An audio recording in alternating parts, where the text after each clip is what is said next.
Barineau Heating and Air Friday Night Rivals, presented by Consolidated Dispatch Agency, is coming to you live from the woods on the campus of Lawton Chiles High School in Tallahassee, Florida, where tonight's matchup is the Chiles Timberwolves hosting the Wakulla War Eagles. Hi, everybody. I'm Ben Cinco. Emily Peters is our sideline reporter, will be joining us shortly. And helping me call the action, as always, in the booth tonight is Eric Llewellyn. Eric, we got a couple of evenly matched teams tonight, both looking for their second win on the season. What are your keys for each team tonight? Well, I think for Wakulla, their front seven has to win the battle. This is a veteran offensive line. It's a big offensive line for Chiles. So I think Wakulla's key is to win that battle up front against that Chiles offensive line.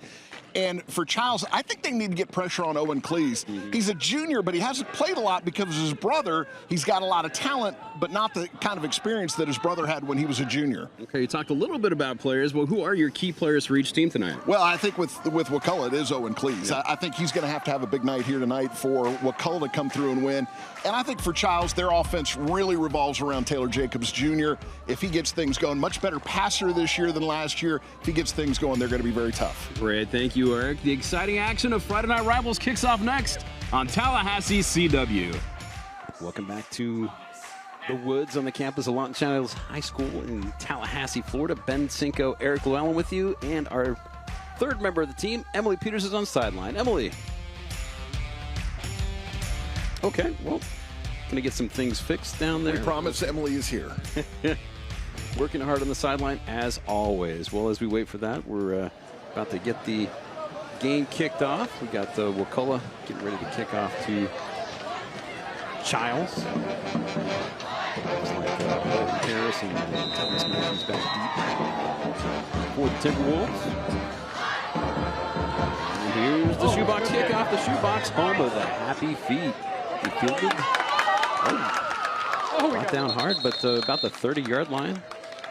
That's Holton Harris. And here's tonight's Consolidated Dispatch Agency starting lineups. For Chiles, we got Jacobs, Cadet, Clark, Matthews, Fryer, Jacobs, Trevor Jacobs, Farmer, Roden, Bryce, Lundy, and Herring. For the War Eagles, we got Godbolt, Jones, Green, Nelson, Nichols, Jean, Walker Cleese, Smith, Davis, Harvey, and Baker. 1st and 10 for the Timberwolves, starting out at their own 30-yard line. Some good balance with this Chiles lineup. He's got Taylor Jacobs Jr. more options to throw to this year. 3 solid guys in the backfield they can give it to. Ooh. And we see it every time we see the Chiles team play, that sudden movement down into the three-point stance.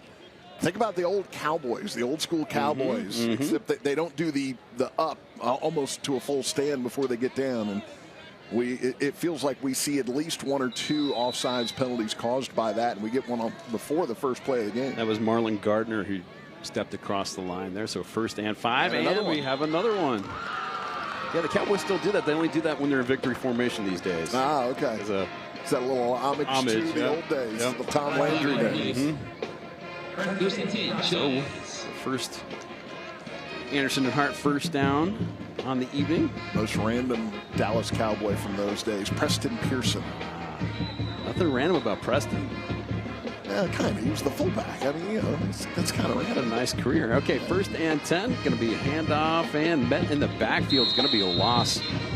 Wakulla coming up big. Well, we talked about that battle, the front 7 for Wakulla against that veteran big offensive line for Chiles, and Wakulla wins the first play after jumping off sides a couple of times. Good job there by Christian Nichols, shedding the block and getting into the backfield, getting penetration, and then holding on to the runner to make the tackle. Yeah, Jalen Jones not able to get much done there. Players in his face almost as soon as he touched that ball. So 2nd down. Jacobs, quick pass, caught. Oh no, incomplete. Trying to get the ball to Trevor Jacobs. That's incomplete. Emily, you got us now?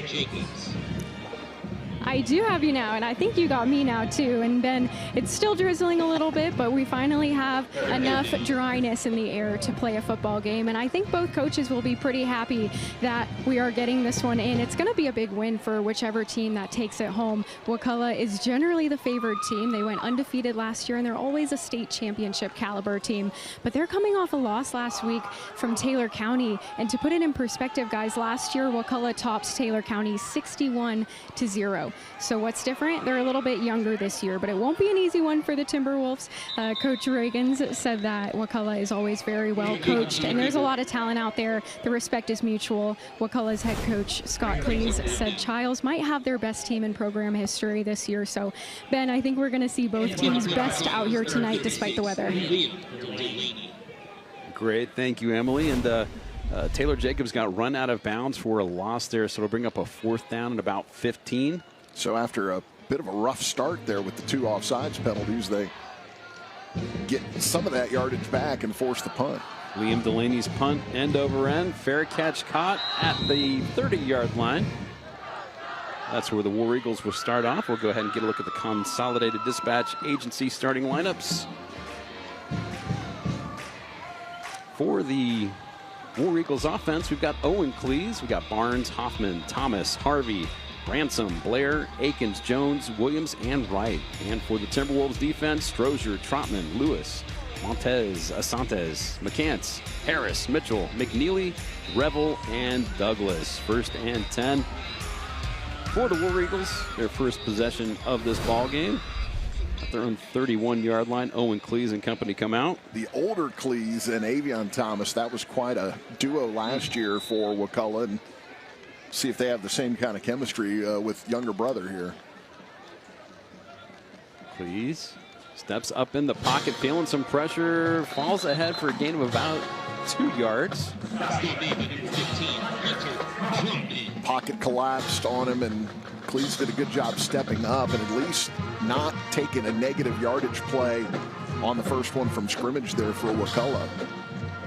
Hunter Trotman making the play for the Timberwolves. 2nd and 8.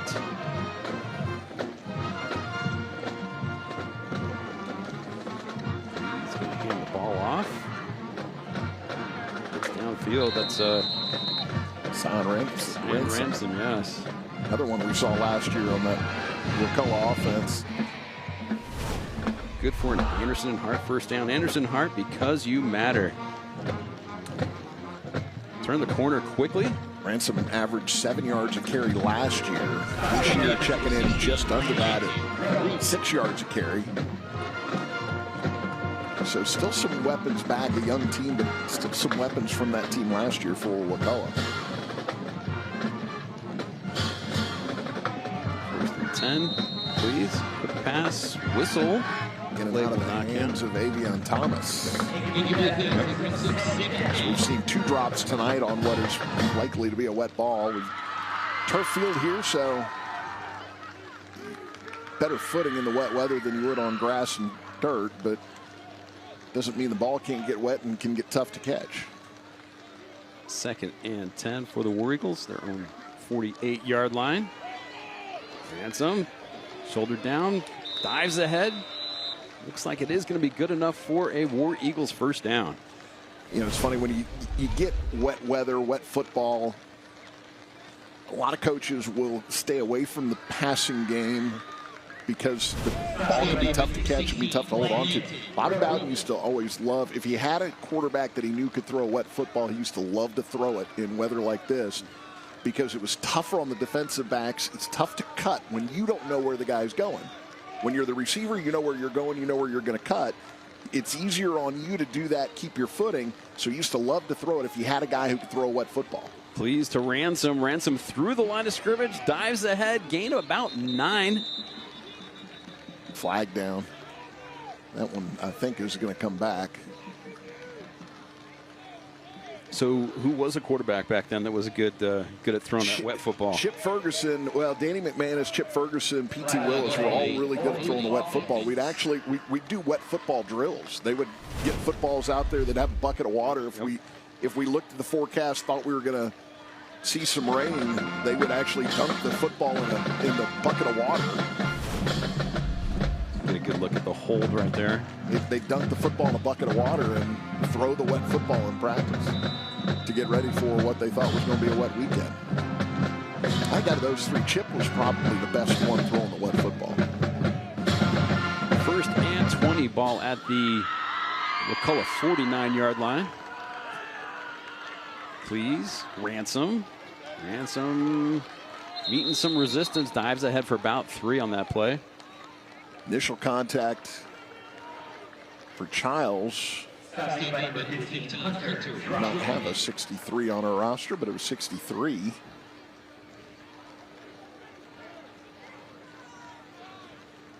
Interior of that defensive line.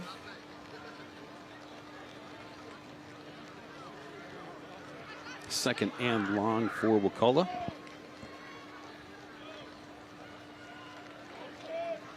Please. Little screen pass. Nothing doing. That got neutralized. Alex Asante with the great defensive play there.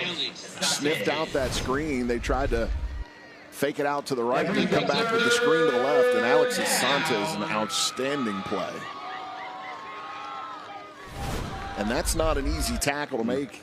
Jordan Barnes on the catch, open field, got to hang on, and Asante did a great job on that one. No gain on the play. Third and long for the War Eagles. His dad, a good friend of mine, Rob.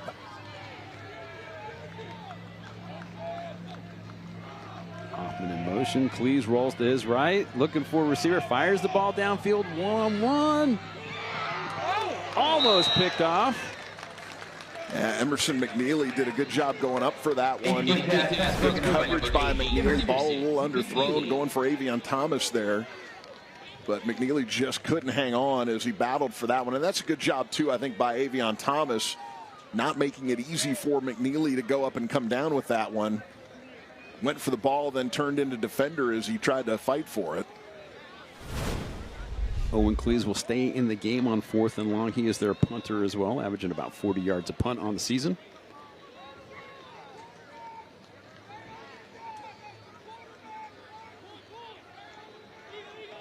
Thomas Matthews and Amari Peoples back deep. Cleese end over end. And hits.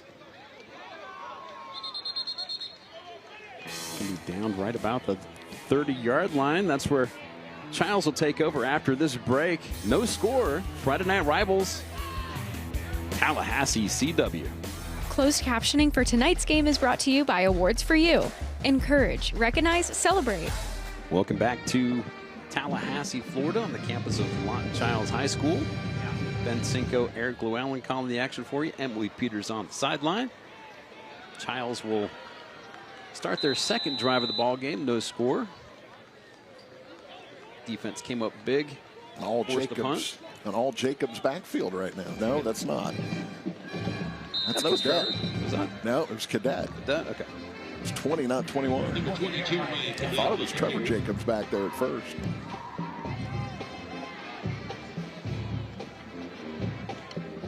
Very little progress on that carry. 2nd and 10.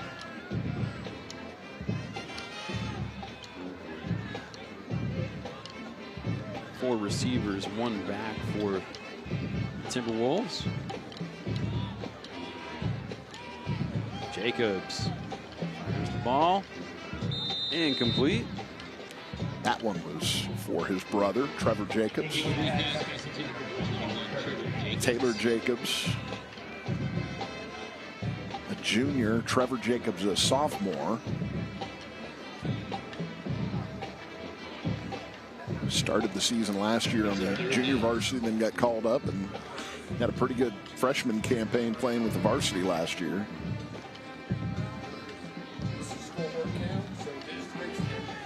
Third and 10.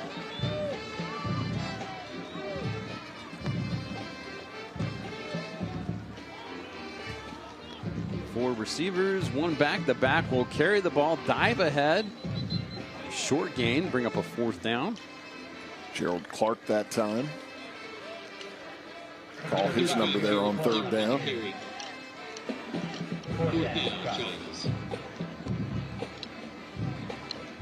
Now couple of teams play stout defense, and that's what we've seen so far in this game, stout defense.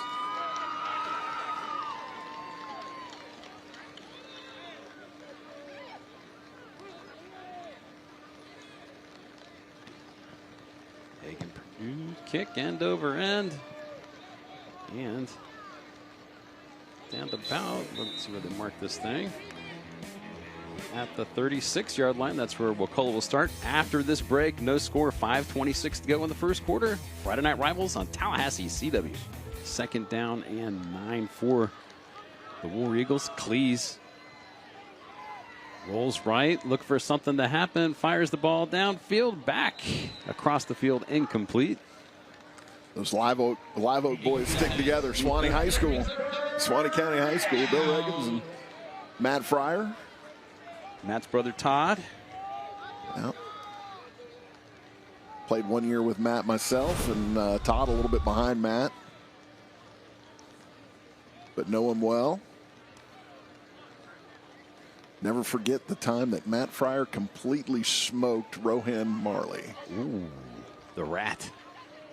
Beat him for a long touchdown. 3rd and 9. Cleese fakes one way, goes the other. Pass swatted away. Huge play. Big mitt by Trent Strozier there. Knocked that one down. Force a 4th and long here. They were trying to come back to that same screen that Asante's made the great tackle on earlier in the game. Strozier was right there and couldn't get that around. Big hand of Strozier. Owen Cleese ready to punt the ball away. Matthews, Peoples back deep to return. Matthews will call the fair catch. Caught about the 22-yard line, where the Timberwolves will start this drive. 3rd of the ball game. Weather, not so bad right now. I mean, I've been checking the weather all day long, and I was thinking it was going to be harder, and maybe I'm jinxing it, but it's not bad. Hopefully the bad stuff will hold off for well after this ball game's over. I don't think the heavy stuff's coming down for a while now. Very nice. Carl Spackler. 1st and 10. Jacobs. Not a whole lot there on that pass out of the backfield to Cadet. Talking about Reagans and Fryer and their time at Florida State, and another teammate down on that field wearing the black and white striped shirt. Tanner Holloman, part of the officiating crew here tonight. Great guy. Had a conversation with him a little bit before the game started. Tanner finished up in 1986. His brother Darren was a very good wide receiver for the Seminoles as well. A little bit younger than Tanner. I think Darren's last year was 87, I believe. Jeremiah Cadet on the carry. Gained a couple yards there, 3rd and 7.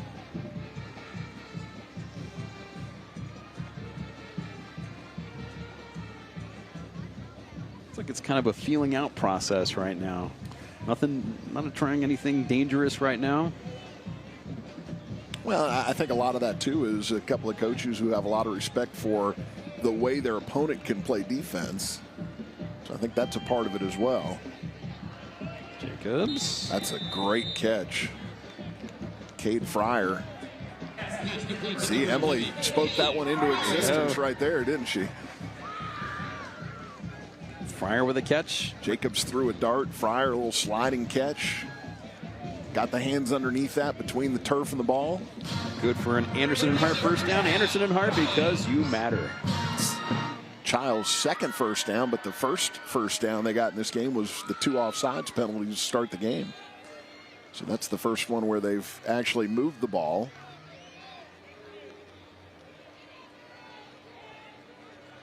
Four receivers, one back. Jacobs rolls to his right, looking downfield, going deep, looking for Fryer. Incomplete, throws into double coverage. Yeah, Andrew Nelson had a shot at that one, but couldn't haul it in. Yeah. So, Emily, have you got something else for us? Oh, gotcha. There we go. Look at those teammates. Look at those fresh young faces. Class of 1986, baby. 1986 freshman. Look at that hair, both of you guys. I'm pretty sure he and I were the two youngest guys in that class. I turned 18 about a week before we got to campus. Bill didn't turn 18 until December of our freshman year. I was a November kid turning 18 my freshman year. Yeah, we started the first week of August, and I turned 18 the last week of July. Jalen Jones got hemmed up there and took a big loss.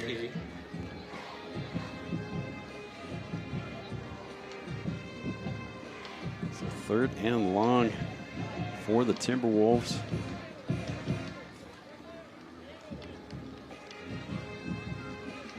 Reminiscing is over. We have to live in the now, Eric. Oh, back when I had hair. That wasn't on my face.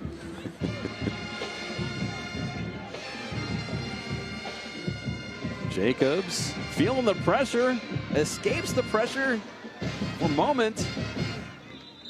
He knocked out of bounds, gain of about a yard on the play, but still 4th and long. So the 2 times that Chiles has ended up with first down so far in this game, they've given a lot of that first down yardage back in the next series of downs. They were 4th and I want to say 16 after the 2 offsides, and now they're 4th and about 19 here.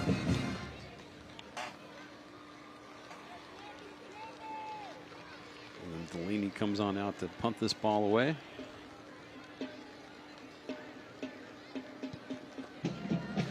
Good kick. Fair catch, right about the 31-yard line. So battle of punts so far. Only a handful of first downs in this first quarter.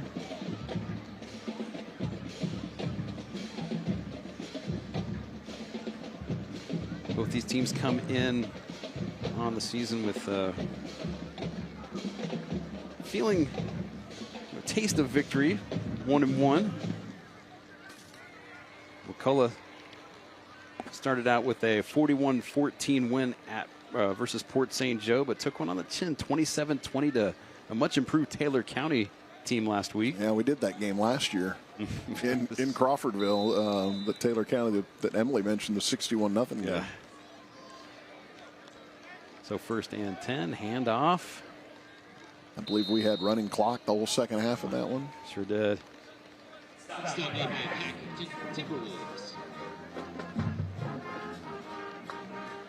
about a 4-yard gain on that play. 2nd down. We had these 2 last year to start off the season, with Wakulla winning that one 21-17. That was a heck of a way for us to start our season off. Yeah, it was a good game, and it was one I remember we kind of felt like Chiles would be kicking themselves for not coming away with a victory on it. A couple of turnovers that led to scores for Wakulla. So 3rd and 5 now for Wakulla. That is the end of the first quarter. No score. Tallahassee, Florida. Chiles, Wakulla. Friday night rivals on Tallahassee CW. High school football back. College football back. Pro football back starting last night. 'Tis a most wonderful time of year. Second quarter of this ball game about to get started. We had a first quarter last week that felt like it took all night, and with first quarter this week that kind of zoomed by. Please. Pass caught, completed, out of bounds. Let's see where we're going to mark this one. Hunter Trotman got a hand in the passing lane there, but Please did a good job adjusting his arm level to make sure he didn't throw that one into the arm of Trotman. Let's get a good look here. Our view was obscured, but this is a much better camera shot. Julian Harvey with the first down catch and run. First and 10 for the War Eagles on the 44-yard line. Pop pass there. Gonna get ahead for about a yard. Trent Strozier did a good job disrupting that play in the backfield. And Not much Jordan Barnes could do there. Yeah. Did a good job evading Strozier, but you take that much of an indirect route when you're running outside and you give other guys a chance to catch up to you.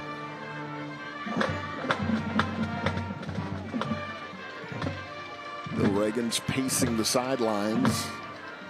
Not only did Strozier disrupt it, he got held too, and they threw the flag on it. Reagan's the head coach. Second year as the head coach. He was a longtime defensive coordinator here. He'd been a head coach at Leon before. Still calls the defense for the Timberwolves. I should be remiss to not mention that learned a lot playing for Mickey Andrews and coaching under Mickey Andrews as well. First and 20 from the 34-yard line. Cleese going deep, has a receiver, not able to make the connection. Avion Thomas started to pull away there and get separation, but just a little bit too far out of his reach. Thomas in a brief time last year sure did show some talent. 31 yards a reception was his average last year. We saw him make some plays in some of our games we did, but there was a lot of depth on that team at receiver last year. He is now vaulted to the top. Second and 20. And off Ransom. Nothing doing. Nice job by the Timberwolves defense playing stout up the middle. Bring up Thomas, and they like to go deep to him. He's only caught 4 passes this year, but 4 passes for 150 yards. Whew.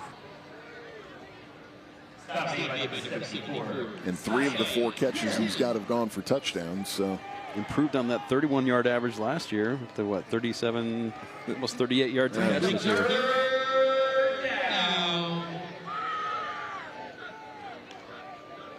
It's a guy you don't expect to see overthrown. Right.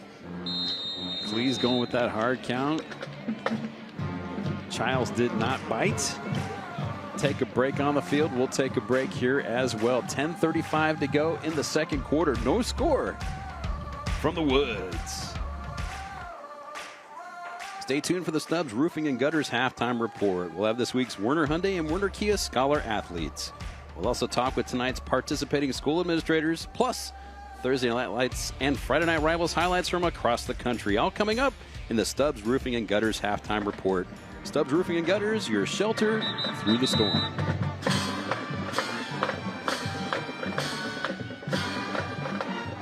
So big third down coming up for the War Eagles. Third and long. 4 receivers, 1 back for Owen Cleese to choose from. Cleese, shotgun snap. Feeling the pressure, steps up and down goes Cleese. Strozier with the sack. Well, he got flushed out of the pocket. It almost feels like that was justice for Strozier after he got held on that one play. Didn't make the big hit in the backfield. Now he ends up with the sack after Cleese got flushed his way. That's Strozier, brings him down. 4th and even longer now for the Timberwolves. For the War Eagles, I should say. It was Landon Crisafulli who initially got that pressure on Cleese back there. Cleese, line drive end over end, fielded and down about the 39-yard line. That's where Chiles will get things going. It's starting to feel like the first team that flinches in this one is going to be way behind the 8 ball. We had a 21-17 game last year, and we may not get past that total this year. How long was our game last week? 0-0. 12 seconds. It was 42 combined points at the half last week. Jacobs, pass completed. Still on his feet. Okay, 6-yard gain.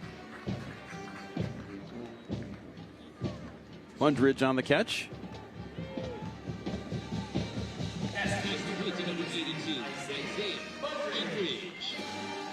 What was it? I think a 3-play drive for the first score, and then a return kickoff Yes. for a touchdown. Yes.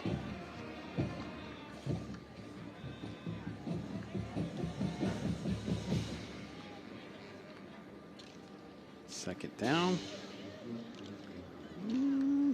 Got it. Just got past the sticks there. Gerald Clark on the run. I know, I'm trying to see. They didn't give him the spot. I thought he got past the first down marker there, but it was not a spot favorable to Chiles. Yeah, here's a good look. Let's see. Still driving.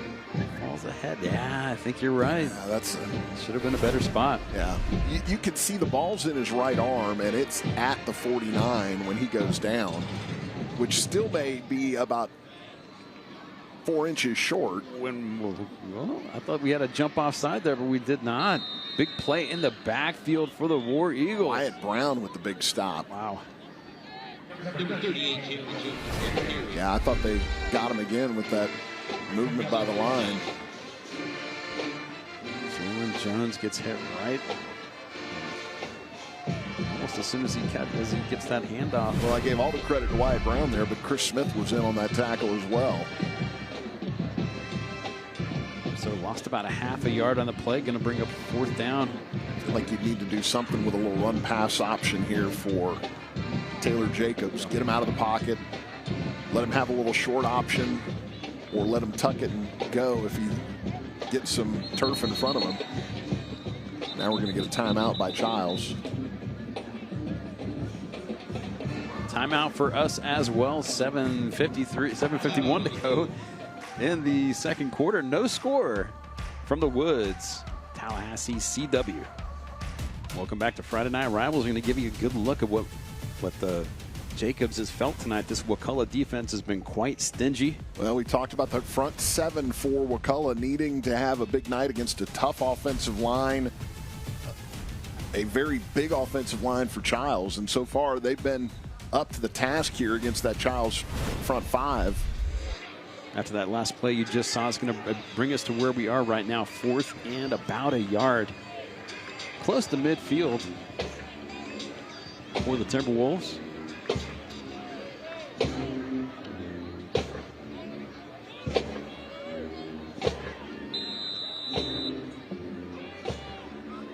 Jacobs fakes the handoff, got a hold on to the ball, fires it. Oh, not able to make the completion to Trevor Jacobs. I don't know if that ball was tipped or not.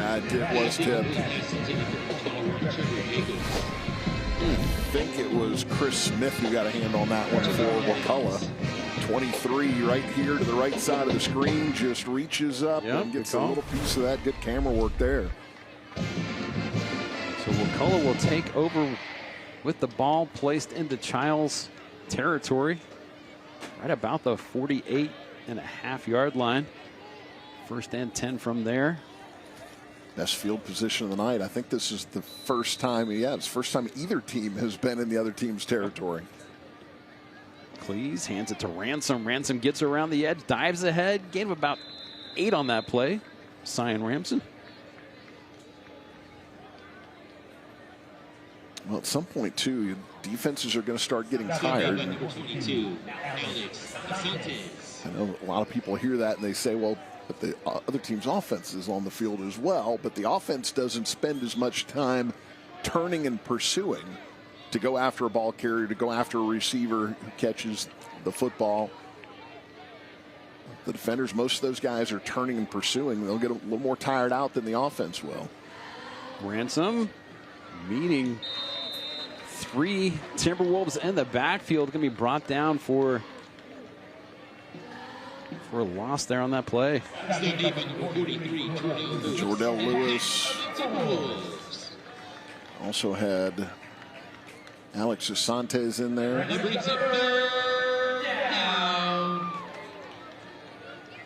So 3rd down now. Feels like a pretty big play. Although if Wakulla doesn't get it, I imagine they'll go for it here. unless they take a loss. 2 backs next to Chiles in the backfield. Barnes gets the handoff. Tries to get ahead. Flag comes down after the ball carrier comes down. Yeah. I wonder if somebody got a piece of the face mask there. That flag got thrown into the pile.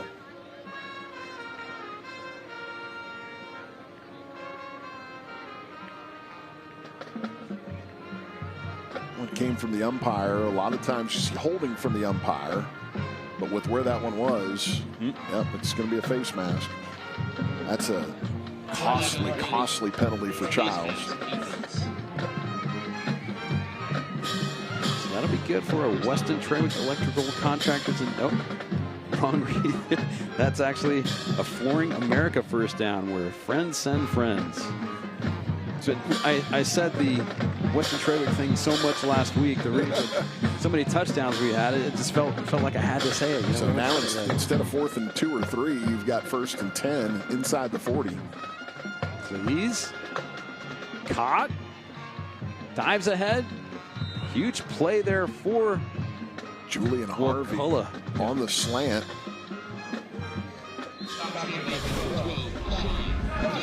Harvey with the catch and run. Going to bring us into the Esposito Lawn and Garden Center red zone. Esposito is the area's most progressive garden center.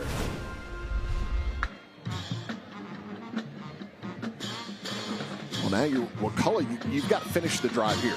You've got it all the way down. You're in the red zone. You're almost inside the 10-yard line.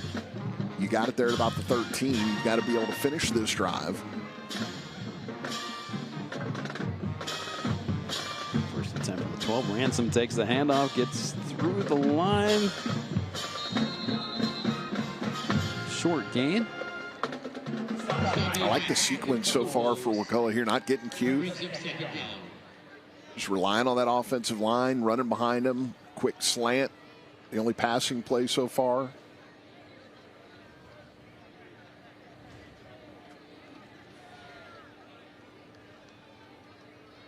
Taking about 6 here. Chiles going to hold on to the ball. Roll right. Receiver. Wow. Caught. Touchdown, War Eagles. That was a good fake by Chiles in the backfield. Read option with a run pass for him as well. Owen Chiles, Jaden Jean. Chiles bought the run fake there, and he ends up with the receiver wide open back in the corner of the end zone. Everybody comes up to try to defend the run, thinking Owen Chiles is going to keep it. That's a Weston Trawick Electrical Contractors and Data Communications touchdown. Weston Trawick building, connecting, powering, 24/7 extra point up and good. Your score, Wakulla 7, Chiles 0, 5:15 to go in the second quarter.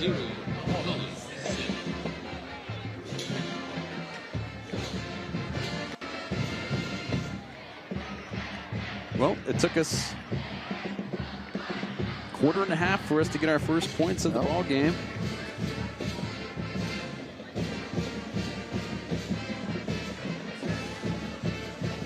Well, now you got to see if Chiles, who really hasn't been able to get much going offensively, they've got one first down by penalty and then another first down just on their own there. Can they answer back here? The way the offense has been going for them, it's a long field. Down 7-0.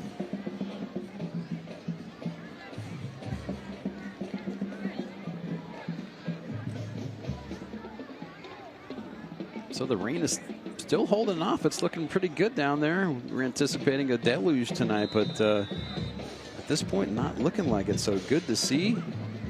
Shouldn't have an impact on the game right now, at least. And here's the shoebox kickoff. The shoebox, home of the happy feet.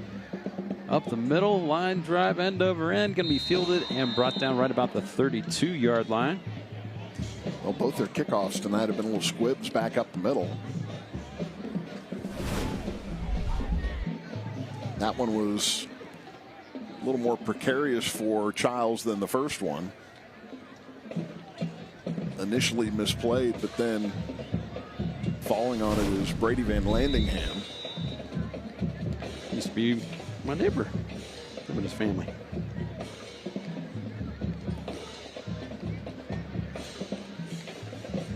So the 32-yard line is where Chiles will get things going to start this drive.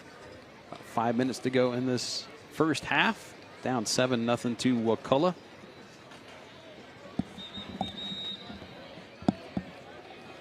Chiles started the season with a loss at Dothan, 27-7, but came back last week 55-27 against Pelham. Found themselves 1-1 heading into this ball game. It's a good win on the road. Throw a double nickel up. But they have run into a brick wall here tonight. That Wakulla defense has been outstanding so far. Jacobs hands the ball off, and as Trevor Jacobs gets around the edge for just a little bit. Let's see what that's going to be marked for. Just about a loss. A bit of a loss, yeah. About a yard. Well, not quite. Second down, clock continues to roll. Like they were moving the down marker back, but they just moved it and put it right back in the same spot.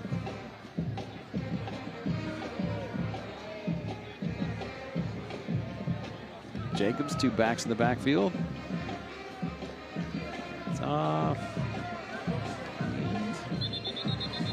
Better run play that time. Jalen Jones. We saw him 2 years ago step in due to an injury and have a huge game.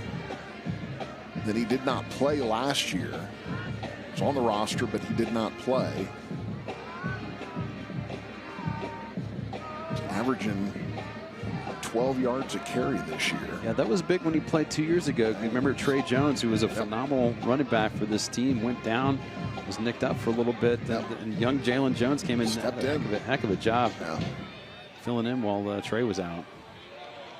Never really got the story on why he didn't play last year, but he's back out there this year. Jacobs hits Fryer. Fryer caught, falls down. Big first down for the Timberwolves.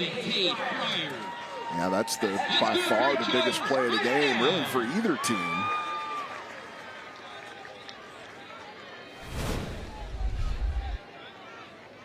They're getting about 32 yards on that one. Jacobs had plenty of time back there. Cade Fryer wide open. Catch. Kicking himself over the fall down after the catch there. Right at the end of that play. Kind of gave the football a hard slap on the side, realizing he had some more yards to get if he doesn't fall down there. Big Flooring America first down for the Timberwolves. Jones. Helmet came off.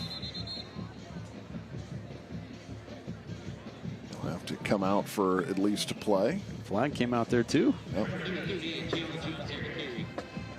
Well, I wonder if the helmet had help coming off. Pointing at Wakulla. Personal foul face mask. Saw Chiles have a 5-yard face mask on Wakulla's touchdown drive, and now Wakulla's going to get hit with a big one here. 15 on a face mask. So after the big passing play there for Chiles, they get a 15-yard penalty to help them move it down even further. Ball spotted at the 24-yard line of Wakulla.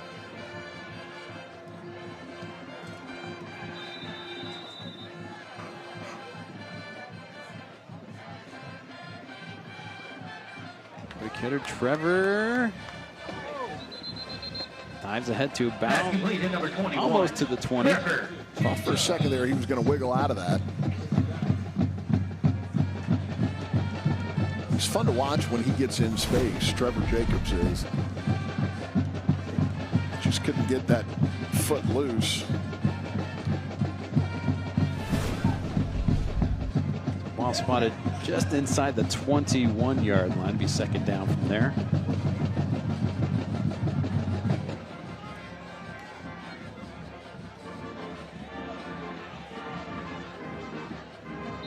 Oh, there's another offsides against Wakulla. Those kind of that and the face mask, those will drive a coaching staff crazy, especially when you've done such a good job on defense, keeping that Chiles offense hemmed in, and then when you give them 20 yards out of a drive just on penalties, free passes, will make a coaching staff stay up at night. So Chiles gains 5 yards the easy way.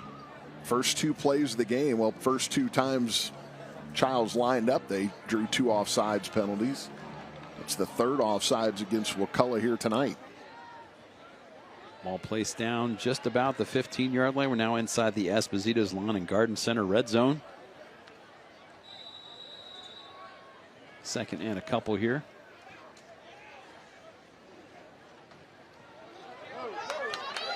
Ooh, up the middle, Gerald Clark dives ahead. Is he in? I think he's just going to be short. He wants the call, isn't going to get it, but it is going to be a first and goal from about the 1 yard. Well, we'll see where they spot this. Heck of a job by the line. I think it's going to be, yeah, I think it's right at the 1. Maybe just inside the 1. Child's going to get up there in a hurry and snap this. And touchdown, Timberwolves. Number 35, Gerald Clark on the carry. Gerald Clark with the scamper through the line, able to put 6 points on the board. And Weston Treywick first touchdown for the Chiles Timberwolves. That's about as easy as of a touchdown you'll see running the ball from inside the 1 yard line. Yep. Nobody outside, and he essentially walked it in. Hagen Purdue comes on for the extra point. Big answer there by Chiles. Kick up and good. The score, Chiles 7, Wakulla 7. Minute 32 to go in this first half.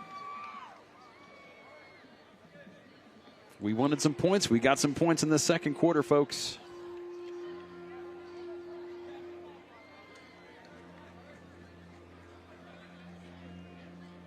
Heck of a job there by Gerald Clark on those 2 runs. First one about a 14-yarder, got it down to the 1 yard line, and then the second one just right through an easy touchdown. Again, you had the big hitter there from Taylor Jacobs to Cade Fryer, and then those 2 penalties adding another 20 to the drive. And Gerald Clark finished it off the last 2 plays. It's weird. It's weird talking about a kicker on this team that's not Bobby Engsler. He was here for so long. Did such a good job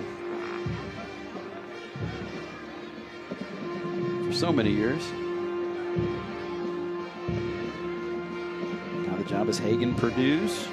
And here's a shoebox kickoff. The shoebox home with Happy Feet.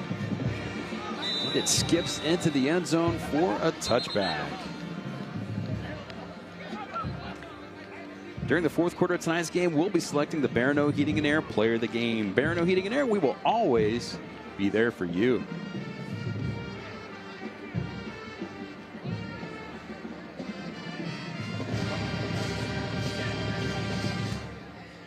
I beg your pardon, that was Liam Delaney on the kickoff, but I know it was Hagen Purdue on the extra point. For sure.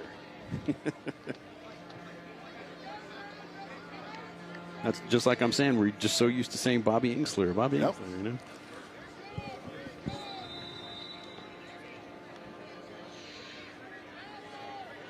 So 1st and 10. Let's see how the War Eagles respond after giving up that touchdown. A run up the middle. Gain of a couple. Clock continuing to roll down about 1:20 to go in this first half. Landon Crisafoli and Alex Assantes on the stop there. Plugging gaps from the linebacker positions. There's a gain of 2 for Cyan Ramson.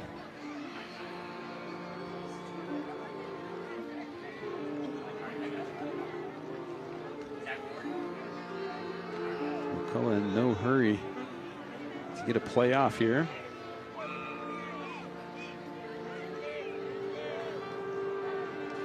Play clock down to 5.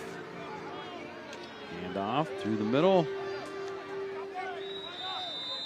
About 3. Ransom once again. Alex Asante with the tackle.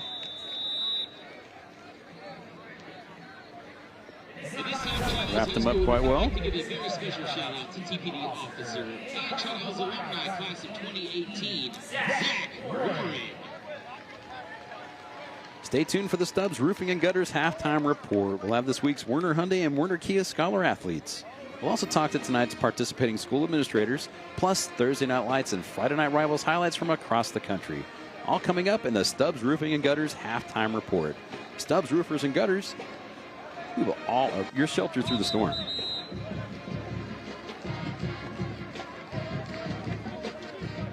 So timeout called on the field. Third and a long 2 coming up. So surprised at 7-7 or about what you expected? I was expecting a little bit more offense, but we knew coming in this was going to be an evenly matched a ball game with both these teams. So still a lot of time to be played. We'll see what happens. But the third down and a couple here.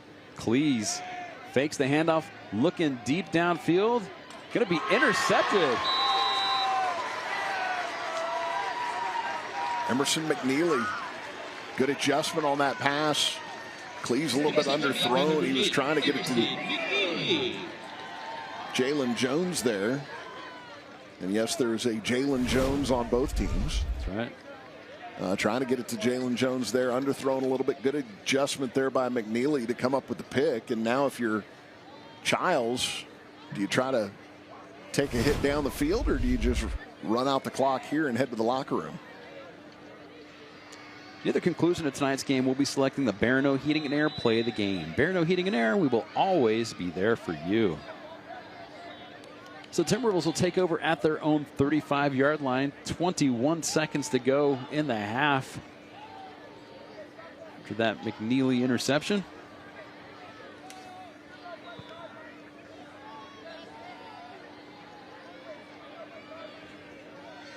Four receivers, one back. Jacobs fakes the handoff. Looking middle of the field, hits Trevor. Trevor not able to corral it, but Wakulla is able to make the pick. Brought down. Just about 10 seconds to go. Avian Thomas with the interception off the tip ball. Wow. And that's one of the reasons why you see a lot of coaches won't take that shot down the field. I like it. I think you go ahead and do it. You've got a 7-7 ball game. If you hit that one right there, which it's in and out of the hands there of Trevor Jacobs, you hit that one there, you've got a shot to maybe take one to the end zone, or maybe 2 shots, or maybe go short and then take one last shot at the end zone. So I like the idea. The execution is there up until you got to squeeze the hands on that ball. Avian Thomas, right place at the right time, able to get the ball down to the 44-yard line of Chiles. Cleese. Incomplete.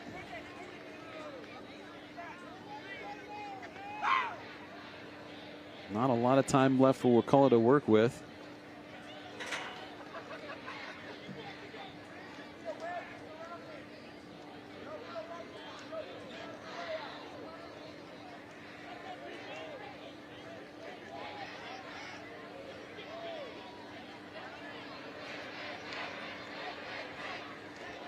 All right, well, let's see what Scott Cleese has called for his son Owen to play here. Cleese going deep. Boy, Avian Thomas almost caught up to that one. And that, with that play, that is the end of the first half. 7-7. Emily Peters will be down there shortly to have a talk. She's getting in position.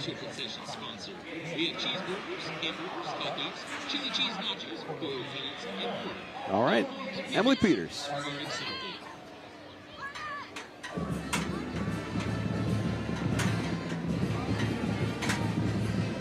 Well, Coach, a fitting way, I guess, to end the half, a defensive battle back and forth. What can you say about that side of the ball? Well, we're bend but don't break. We're giving up a few plays here and there, but we're overall we're playing pretty solid. Really solid response, too, from the offense. Immediately after giving up that touchdown, they responded right away. What can you say about that? Well, I mean, I feel like we're right there every time we get out there, and we little mistakes here or there, we'll get it cleaned up at half. Thank you, Coach Reagan. Yes, ma'am. Thank you. Thank you, Coach. Thank you, Emily. As the rain starts to come down, the players are going at the half. We will send it to break, getting a look at some of the highlights from the first half. 7-7 is our score. Wakulla War Eagles versus Chiles Timberwolves on Friday Night Rivals on Tallahassee's CW. You're watching the Stubbs Roofing and Gutters Halftime Report. Stubbs Roofing and Gutters, your shelter through the storm.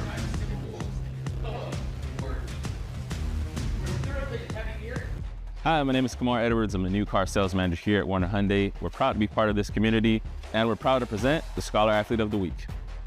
This week's Scholar Athlete is Sydney Petticord. Sydney has a 4.7 GPA and is a two-time state championship qualifier in girls weightlifting. She is currently ranked #1 in her graduating class, is dual enrolled, and is a member of the National Honor Society. Congratulations, Sydney.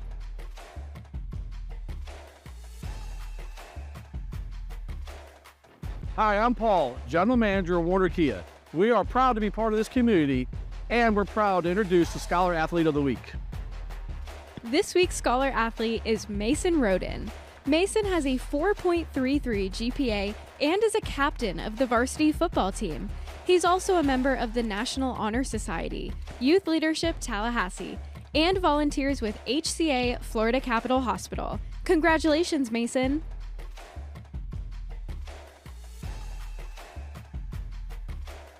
I'm down here on the field with Athletic Director of Wakulla High School, Michael Smith, and we just got a picture with our Scholar Athlete, and Sydney, she is just a really bright student, but also a wonderful athlete. What does she bring to the school? Oh, absolutely. Right now, Sydney's actually ranked #1 in the class with her GPA, and I just told her mom, it's unfortunate because I don't get to see her this year. She's dual enrolled in 5 classes, and so she's not even on campus, but student athletes like Sydney just bring a whole different dynamic to a high school. They lead by example. She's involved also in girls weightlifting, which is coming up. And she participated for a state championship last year in girls weightlifting. So we're looking for her to go back this year and repeat that. That'd be great for us. You mentioned the student athlete aspect of the student. The student definitely comes first. How does being involved in athletics kind of help them be successful? Well, for every athlete and student athletes, the basic hard work and learning how to have work ethic in today's world, you really need that. And also, the failures that come along and how, you learn to adjust to that and how you overcome those. And the most important part of that is how you move forward through that. And I think that's what athletics brings to, all student athletes throughout the country. And something I love about Wakulla is just the community atmosphere. It is kind of a bigger school, but such a small community. Talk to me about that. Oh, definitely. We're about 1,300 students right now, but we still have a small school feel. We know everybody mostly, and it's old traditional families are still there from 40 or 50 years ago. So that's kind of neat to see. I started my 31st year this August, and I've seen a lot of generations come through. So it still has that small town feel, and especially Friday nights. Not tonight because we're not at home, but at Wakulla it's a really special feeling, and we draw a big crowd every week. Well, thank you for coming out tonight. Thanks, Emily. Thank you very much. You're watching the Stubbs Roofing and Gutters Halftime Report. Stubbs Roofing and Gutters, your shelter through the storm.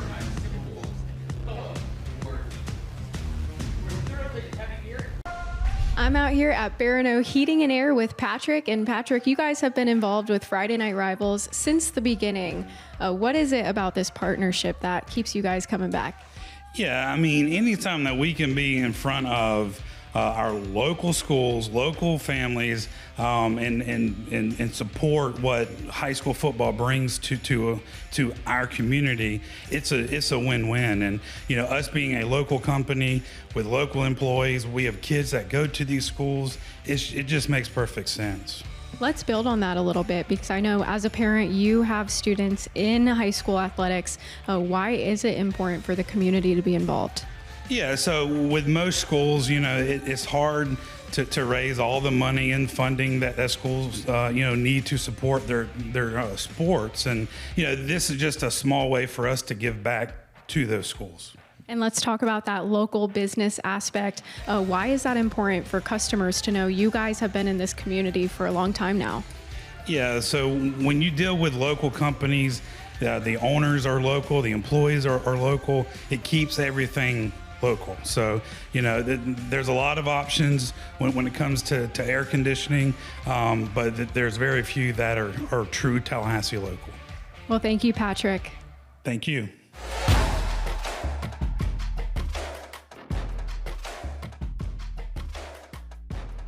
I'm down here on the field with Chiles High School Principal Joe Burgess. It's always so great to be here at Chiles, and it's a special night. It's Military and First Responders Appreciation. Tell me about that. So in our community, we are blessed for the protection of our military, first of all, for all of our freedoms that they give us, but also to our first responders who put themselves on the line every day. So our kids, our teachers, our community, our football team, they really make it a point. We actually do it in all of our sports. We have one night in the season that we dedicate to our veterans, to law enforcement, make sure that we're giving respect to them, and just know that the service to our community and freedom is not free. And I want to get your thoughts on head coach Bill Reagan's his first official year, but year two, of course. And this might be one of the best teams in Chiles program history. What is it about Coach Reagan's? Well, so I will tell you, he is all heart. He is, I tell everybody, he's the biggest kid we have on campus, no doubt about that. But he also is intense. He stays on them. So he does a great job. He's got a great connects with the teachers on campus. And so, these kids, they work really hard, and you put in the hours, you put in the effort, and just for an opportunity to show it in front of everyone, even on a rainy night. Yeah, not the best weather out here, but I spoke with Coach Reagan's over the summer, and a big thing he was stressing to the team was culture. How big is that aspect here at Chiles? Well, that's everything. So no matter what team you have, it's kind of what carries you in good times, bad times, and different times, right? Culture is really important. Like, how do we respond? How do we conduct ourselves? Just how we're accountable to one another, right? So that's part of being a culture. Just like and really a football team is an organization. Even our cheerleaders, our band, everything's an organization. And so the way that you speak that, the way that they have the expectations and carry those things out, it really says everything about you. Well, thank you, Principal Burgess, and thank you for having us out here. Well, thank you, guys. And I got to give a shout out to my wife, Shannon, my son, Micah, my daughter, Alana, and all my family from Mount Pleasant out there in Gaston County. I always give them a shout out because that's our roots. That's where we come from. And I thank all of you for watching out there and giving us a chance to be on your program. And we're very honored to be your Game of the Week. Of course. Thank you so much. Appreciate it. Thank you. I'm out here with David Odom at Consolidated Dispatch Agency. Now, David, what is Consolidated Dispatch Agency? Yes, ma'am. We are your 911 emergency communications center for the city of Tallahassee and for Leon County. And we are standing right now on the operations floor. It really does take a whole team here. Absolutely. It takes a group of dedicated individuals who have a servant's heart, who just want to serve this community and provide resources to this community when they are in need. And you guys are the first point of contact when people call 911. Tell me about the different partners then. Yeah, absolutely. We're one of the partners here for the public safety in this community, and we work with the Leon County Sheriff's Office, City of Tallahassee Police Department, Leon County EMS, and the City of Tallahassee Fire Department. And it takes all of us as a team to provide the resources and to get out and try to help this community when they're in need. Yeah, and you mentioned community. It really is a community here, but you guys are also very involved with the community, like Friday Night Rivals. Why was that important? Yeah, it's important for us because not only do we serve this community, we're part of this community. We have our own staff members out of those Friday night football games, and we just enjoy being part of this community, being out and serving. That's what we do. You guys serve this community. What can the community do to get involved with your team? Yeah, absolutely. We'd love to have you come and visit with us and see how we do serve this community and be part of it and join our team. Love to have you. Well, thank you so much, David. Absolutely. We look forward to being part of Friday Night Rivals. Go team. You're watching the Stubbs Roofing and Gutters Halftime Report. Stubbs Roofing and Gutters, your shelter through the storm.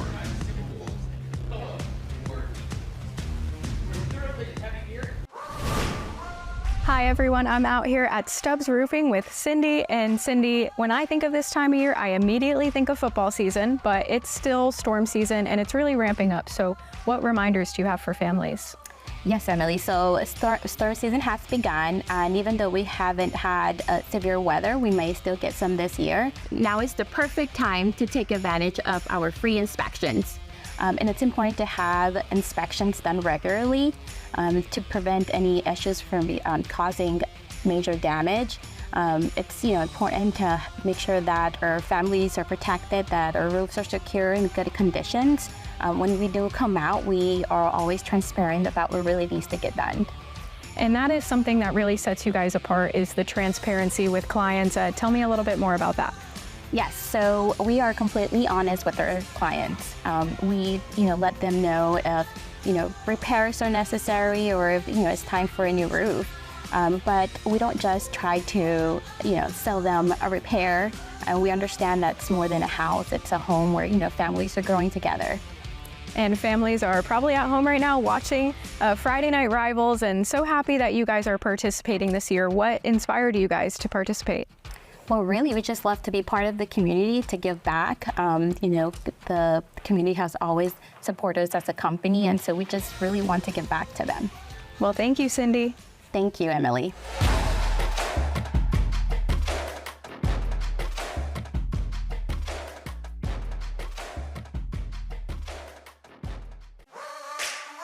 On behalf of Barineau Heating and Air Conditioning, we're proud to present this check to Chiles High School for their academics and athletics. From the Woods, Chiles High School. 7-7 ball game, nail biter here. William Delaney getting ready for a shoebox kickoff.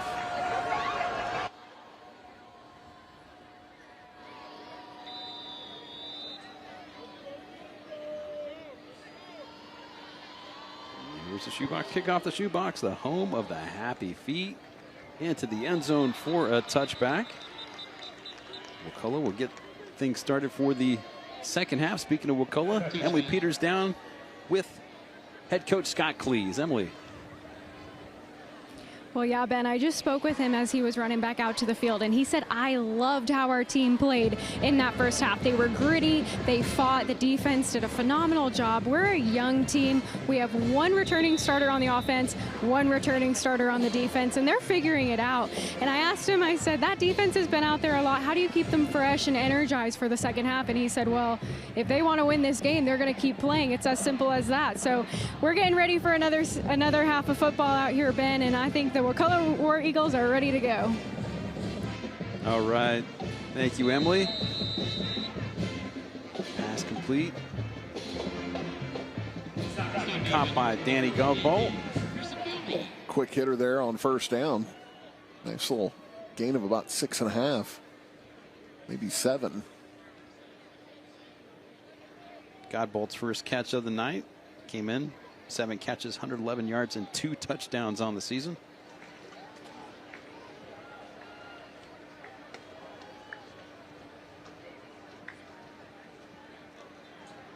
Cyan Ramson's first carry of the second half. Tackle there by Landon Crisaful.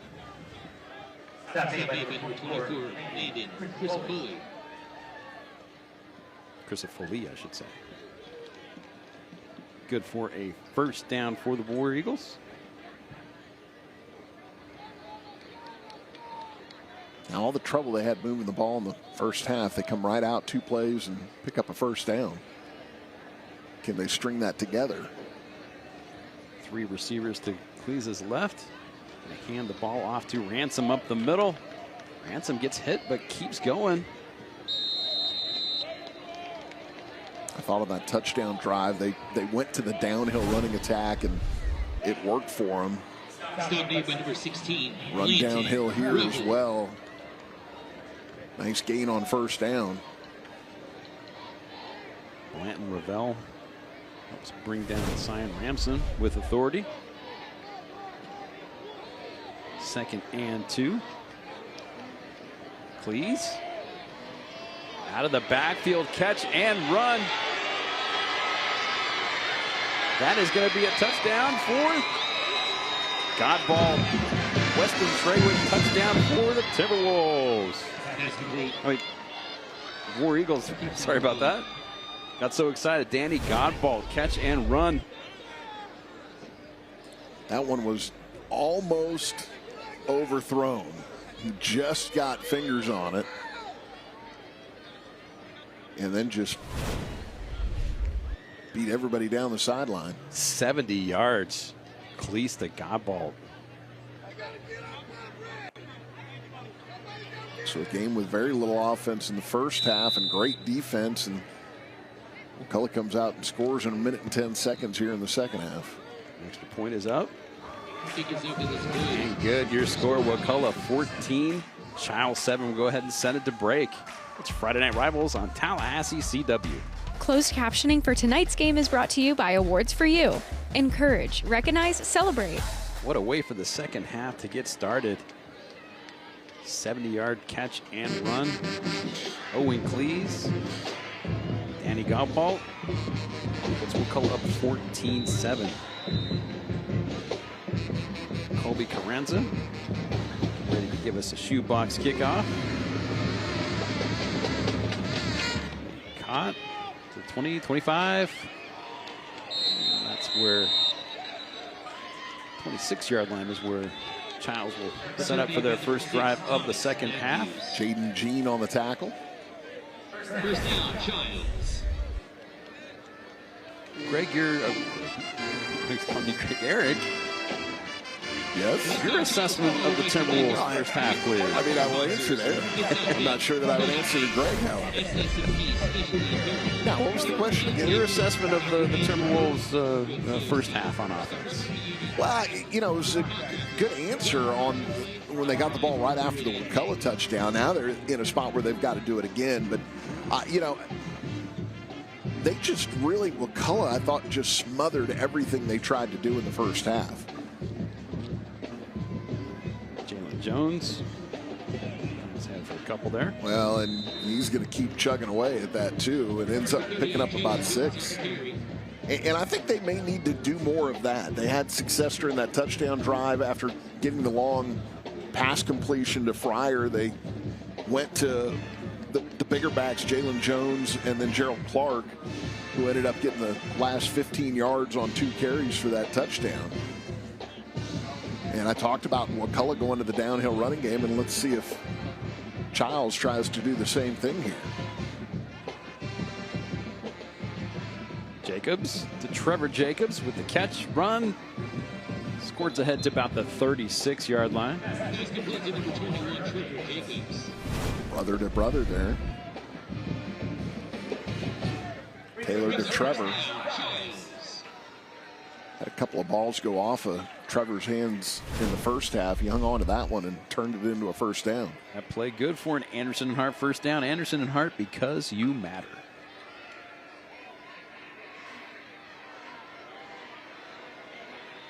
So 37-yard line where the ball placed. 4 receivers, 1 back. Get up in the air here. Nope. Jacobs going to hand the ball off. Jeremiah Cadet. Got too far out over his feet there. Kind of stumbled his way to a yard or 2.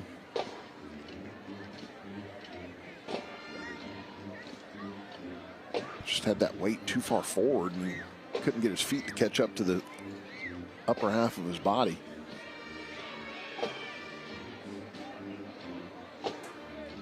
I'm stunned by this weather. I thought we're going to get steady rain the whole game. Hope it keeps on, continues to stay away from us. Doesn't affect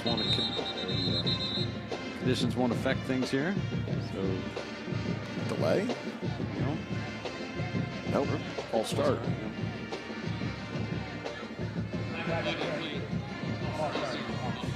That's what you can't afford here if you're Chiles.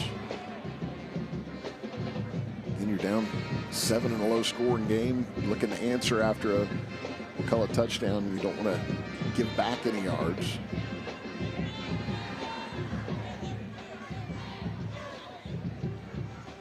So 2nd and 14. Jacobs feeling the pressure. Going to keep the ball. Get downfield. Going to be a first down and more past midfield. 40, 30, 20, 10. Touchdown, Chiles. Is that a flag? Yeah, there's a flag down. I think that's going to come back. 76 yards if it counts. I don't think it's counting. The Chiles offensive line is not going down to the end zone. They're staying down around the 30-yard line. So they know something that the rest of us don't. Tanner Hollum is going to be the bearer of bad news for Chiles fans here. And he motions, holding. That's not Tanner, though. My bad. Tanner's on the sideline closest to us. Gotcha.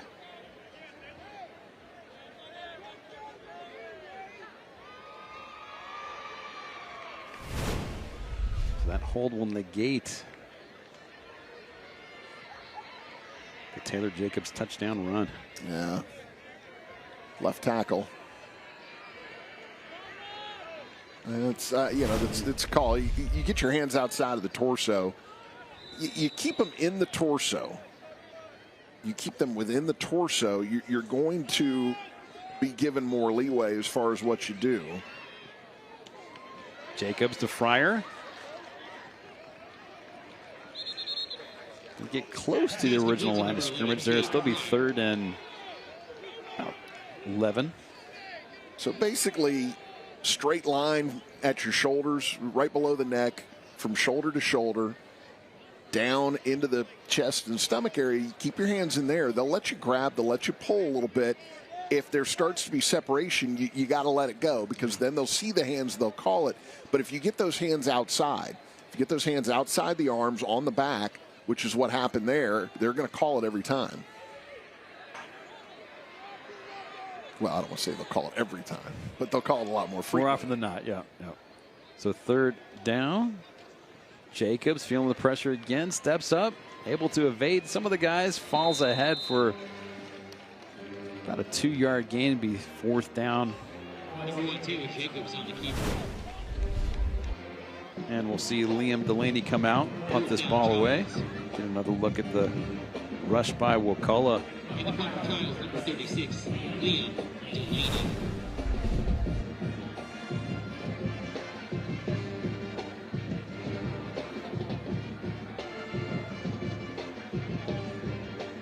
Barnes and Thomas back deep to return the punt. Nice distance, fair catch called at the 24-yard line. We'll go ahead and send it to break. 6:45 to go in the 3rd quarter. Your score: Wakulla 14, Chiles 7. Friday Night Rivals on Tallahassee CW. Just talking about keeping the hands in the torso there.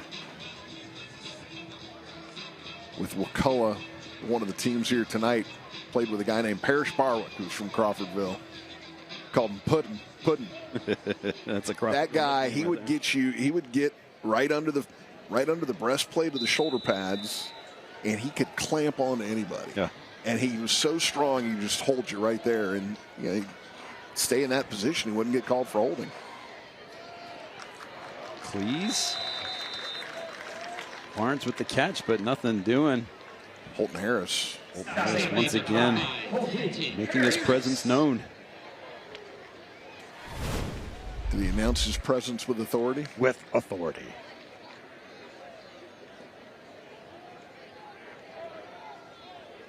Realize I just dropped a baseball movie reference in a football game, but that's okay. Handoff. Middle. Short gain. So how big of a guy was Puddin'? He was about 6'6", probably 285. Oh, that's a whole lot of Puddin'. Yeah. He was so strong, though, and he was so good at getting the hands in there like that. And then he was strong enough to just hold you right there. Brings up third. Simon Ransom limping off.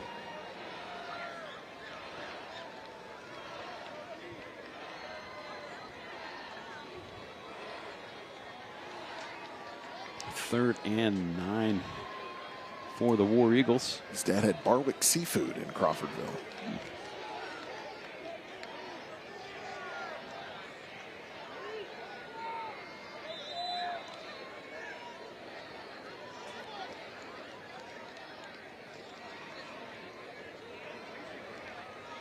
Timeout being called? No delay. Oh, no, motion delay of game. Okay. Well, he did get the. I thought Cleves was calling a timeout there, but I guess he didn't get it called in time. Oh. So march it back 5. Third and 17 here.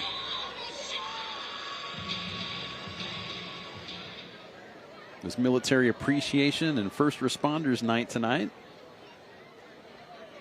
Got to see a lot of representatives of military and law enforcement out there. Saw K9. Great to see them out there tonight. It's great that they honor them.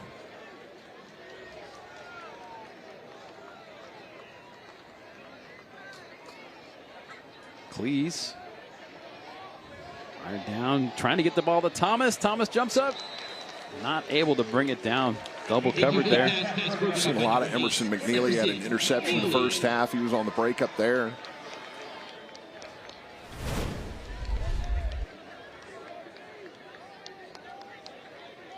Blanton Revel back there with him as well. Oh yeah, nice job by McNeely. 4th and long. Cleese ready to punt this ball away.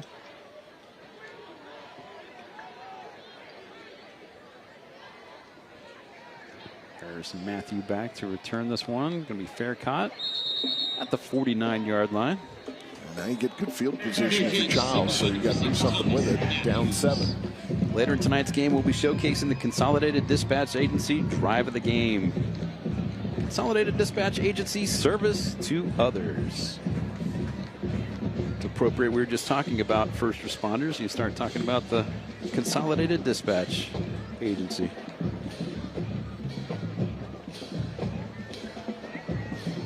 .4:20 to go in this third quarter. Chiles down by 7. Going to start off with very good field position. They're on 49-yard line.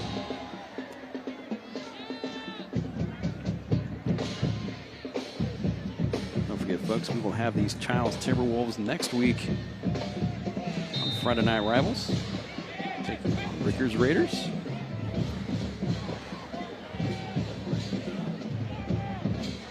Not much going on in that play. Shot of Andrew Nelson there. Incomplete pass intended for number 82, Isaiah Bungridge.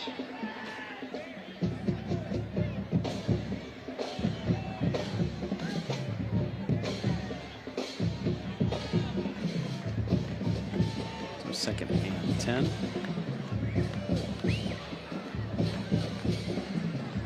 Taylor Jacobs, Gerald Clark going to take the handoff.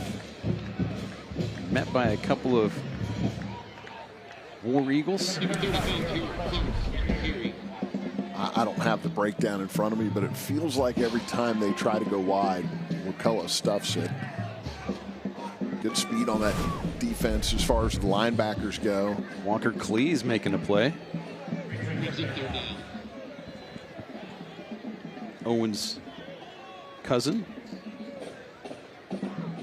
Tackle for loss, 3rd and 12.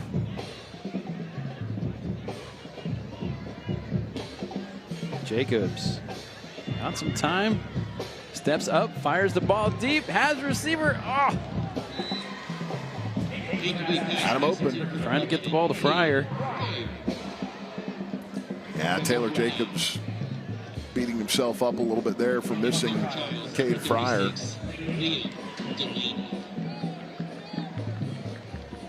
Incompletion brings up a 4th down. See Delaney come out for another punt. Barnes and Thomas back deep again. Good punt. Thomas with the fair catch.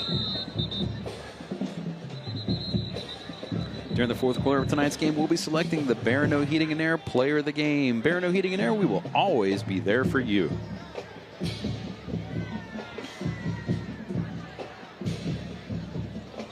Seen a lot of that kid tonight, Avi and Thomas. Yeah. Gonna start channeling a little Cesar Cedeno from Breaking Training. There you go.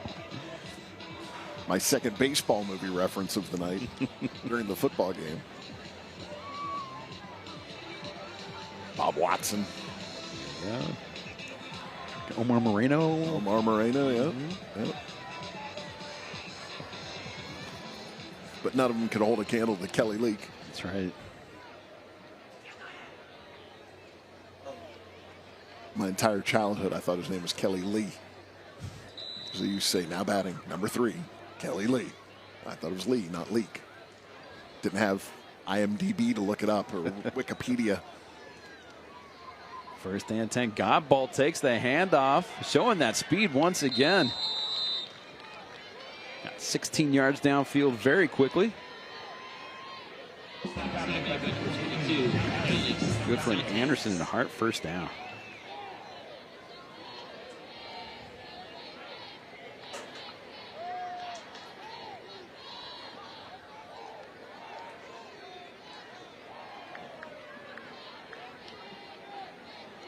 Just under 3 minutes to go in the third quarter.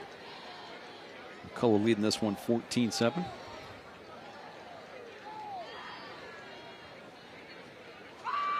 Please. Godbolt up the middle this time. Got in that second level of defense and got stood up. Alex Santos again. Oh, it's Godbolt limping off the field. Santos was their defensive player of the week last week, and he's had a good night here tonight as well.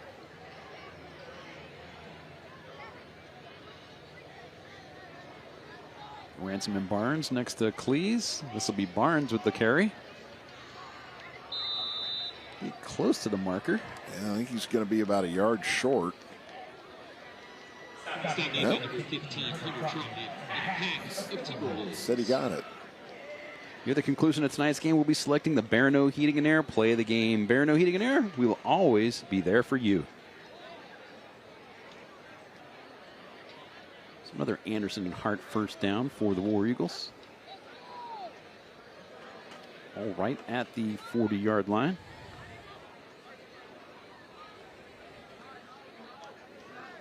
Cleese, Barnes around the edge. Gets just past the line of scrimmage. Jacob Stats. Got penetration. It really kind of stopped that play in the backfield.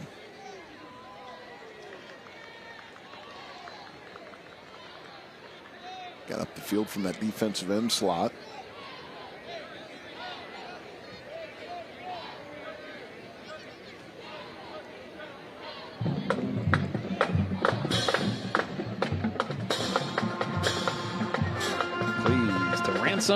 Ransom through the line and still getting downfield. Going to make another move. 25-20, 15-10. Dives ahead to the 6-yard line. A huge play for the Wakulla War Eagles. Holton Harris with a touchdown saving tackle there.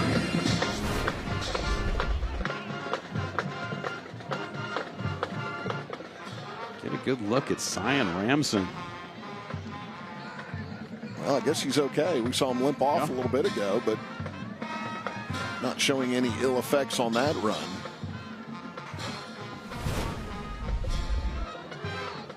That run gets the ball into the Esposito Lawn and Garden Center red zone. Esposito is the area's most progressive garden center. First and goal for the War Eagles.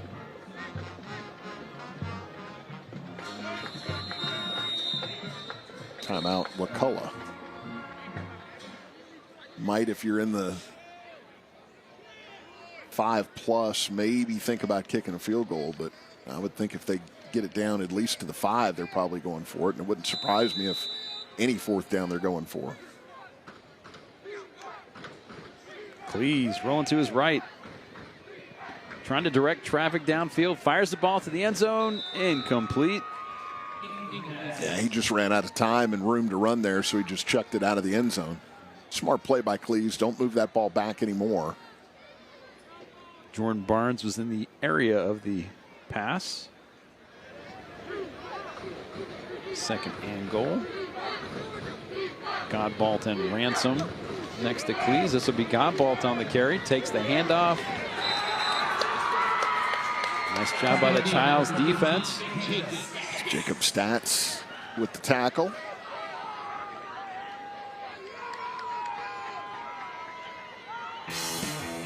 And with that play, you're at the end of the third quarter. Your score, Wakulla 14, Chiles 7. Come on back for the exciting fourth quarter of Friday Night Rivals. Had an incomplete pass. Owen Cleese not able to connect with his receiver in the end zone. Casey Weldon spent a little bit of time back there at his alma mater as the head coach. Mm-hmm. Had quite a successful run there. Mm-hmm.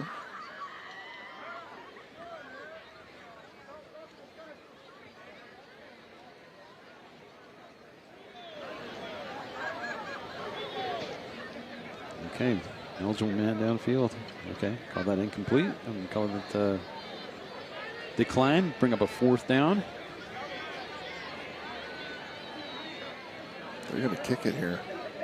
As far as I can tell, this will be the first field goal attempt for Colby Carranza on the season.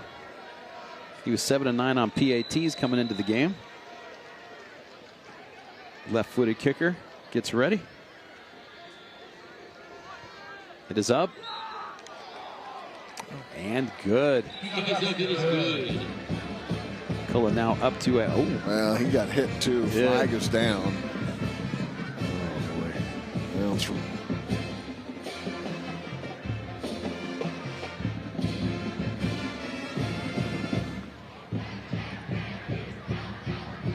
So we'll see if Wakulla is going to take some points off the board here.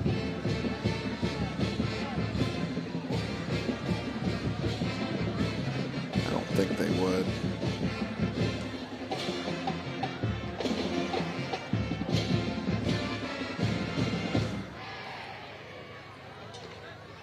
I don't think that's going to give them a first down.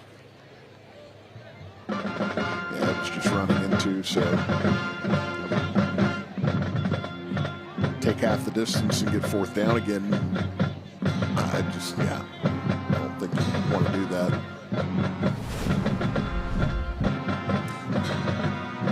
Right here. Oh, yeah, here we go. Would have been a tad bit of embellishment there at the end. So Colby Carranza gets him 3 points. War Eagles now up 17-7 over the Timberwolves. And here's the shoebox kickoff. End over end. Will bounce about the 15-yard line. Ooh. Thomas Matthews takes a hit. Dakota Green delivered that hit for Wakulla. Great job by Matthews to hold on to the ball.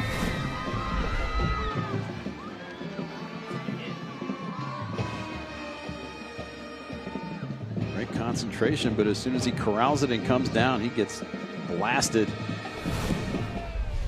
10 feels like a really big lead with the way that Wakulla defense has played tonight. Chiles will start things off at their own 15-yard line. Jacobs to Trevor Jacobs. Catch and run, 35-yard line. 20-yard pass play. Taylor Jacobs to Travis Jacobs for Flooring America first down.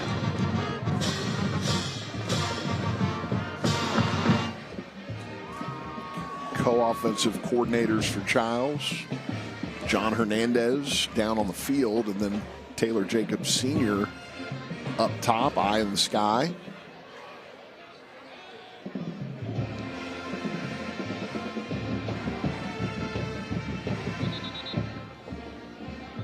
Jalen Jones with the run.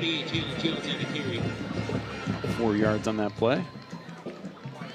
I keep mentioning it because all day long I was looking at the weather forecast, and one time there was there's raining quite a lot through the day. The skies were looking ominous, and it looked like it was a good day to be a duck or a drake or a hen or something out there, loving the water, a frog, something like that. But I'm just very glad that the weather is held off. It's looking real good on the field right now. So 2nd and 6. Taylor Jacobs, incomplete. Brady Van Lanningham got a hand on that ball.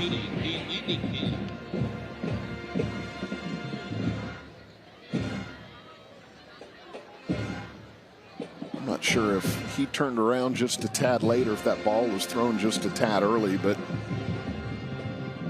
that's why he was only able to get a hand on it. It was already there as he was turning around.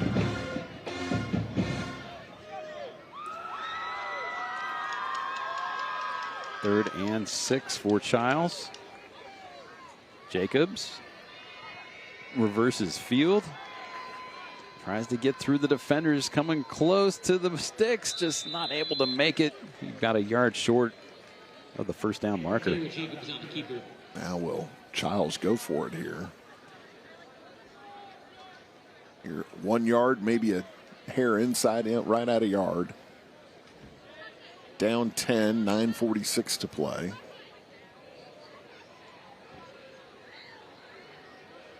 And if you're Wakulla, you are telling your defensive line, absolutely do not move when they go down into their three-point stances. Breaking the huddle, play clock down to 10.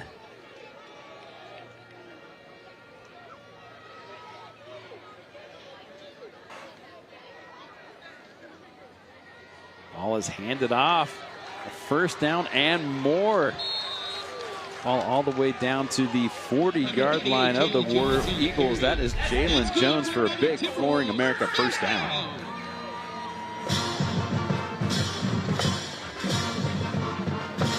Hard running right there. Trust your running back, trust your big offensive line there to get you a yard, and end up getting a lot more than that. Ball now at the 41-yard line of the War Eagles.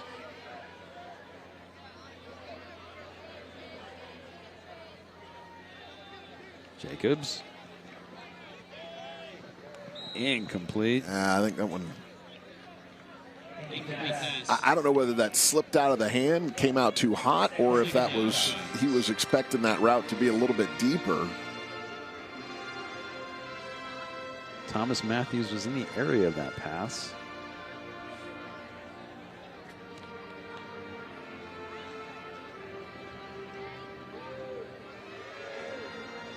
Clock stops, 8:34 to go. 2nd and 10. Jacobs hands off to Jones. Jones still keeps on his feet. Chug it down hard. About the 28-yard line for a first down for the Timberwolves.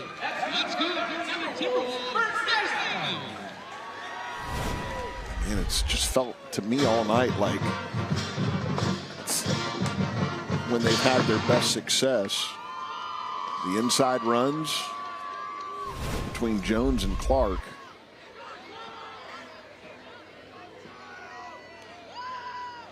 Just those inside downhill runs. Jones checks out for some hydration. Gerald Clark in there now. Jacobs. Firing the ball downfield. Intercepted at the goal line. Avion Thomas. Return to the 40. Well, this is going to come back. 40. Got to count it. 30, 20, 10. Touchdown pending the result of the penalty. They're going to get a unnecessary roughness on Wakulla for a hit that was put on Cade Fryer after the interception. It is going to be after the interception there.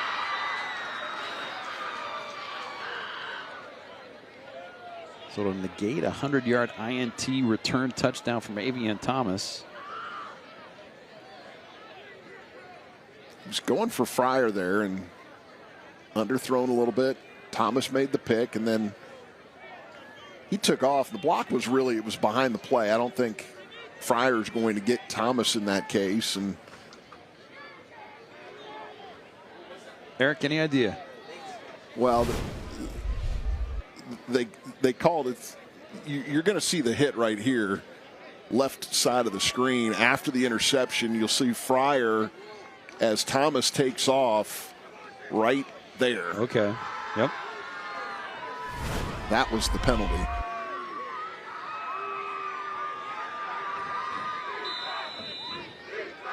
So they're placing the ball inside the 5-yard line for the War Eagles. First down. Yeah, they went half the distance from the 10.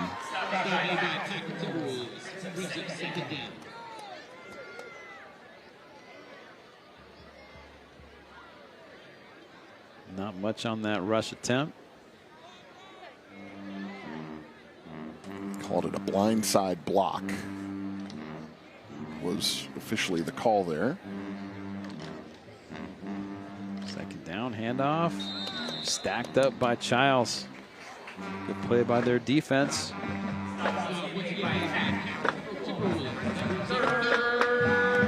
Hunter Trotman and company making the play.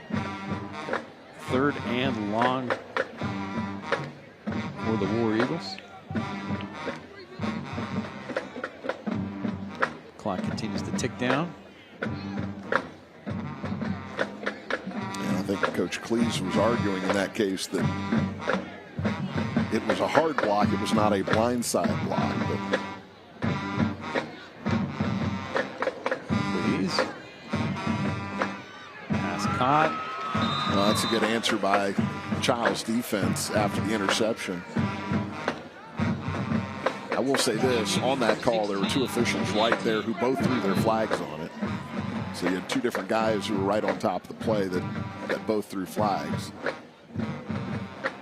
That'll bring up a 4th and long. Wakulla will line up to punt this ball away.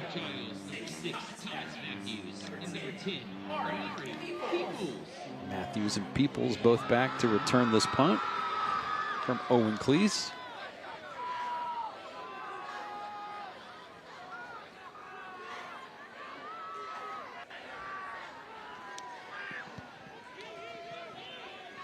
Fair catch at the 38-yard line. 5:42 to go in the 4th quarter. We'll go ahead and send it to break. Your score, Wakulla 17, Chiles 7. Friday Night Rivals. 5:25 to go in the 4th quarter. Wakulla leads this one 14-7. Chiles will start this drive in very good field position. Need to score quick.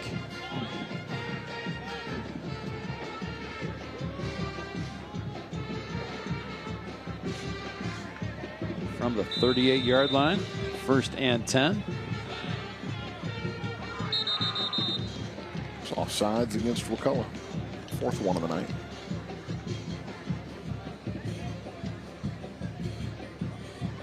It's been a little bit since we saw that. We started in the 1st quarter with a couple of those. I mentioned Parrish Barwick earlier. Trenton Barwick checks into the game. Oh.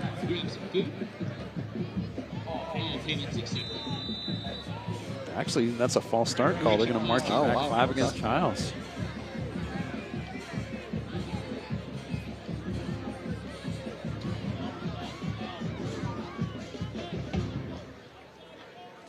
First and 15. Jones will take the ball. Short game before he's brought down by 1, 2, 3, 4, 5. War Eagles right in his face. Taylor Jacobs. Went downfield trying to get the Bundridge. Interception.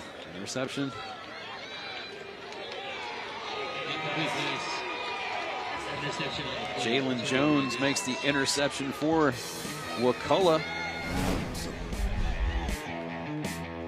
We'll send it to break. When we come back, Wakulla will have the ball. 1st and 10 deep in their own territory. Get a look at Jalen Jones from the War Eagles making the big interception. Let's take a look at the Consolidated Dispatch Agency drive of the game. Consolidated Dispatch Agency, service to others. This was Wakulla's first drive of the ball game. Or the first touchdown. First touchdown, I should say. Resulted in Chiles to Jaden Jean touchdown reception. Put the War Eagles up 7-0. So first and 10. Hand off. Stood up and dropped back. Trent Strozier. Seen him make some big plays tonight. This time he dumps Wakulla back right by the goal line there. And I guess they gave him a little bit of forward progress.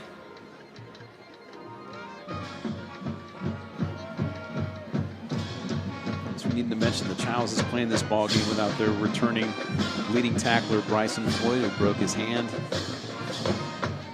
Possibility he could play next week.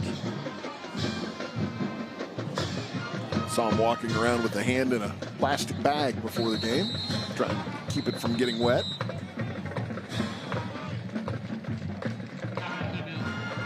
Timeout on the field, 3:45 to go. It's one of the reasons we've seen as much of Alex Assantes as we have, but he has stepped up nicely. Floyd's absence.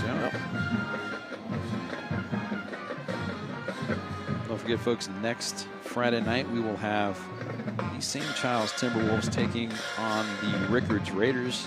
That game will be played at G. Cox Stadium. 7 o'clock kickoff. Our first look at the Raiders this year.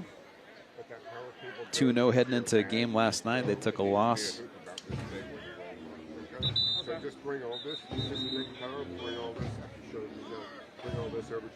Well, if you're Chiles, you're either going to be coming off a disappointing loss or a big come-from-behind victory. See how it plays out these next 3 minutes plus.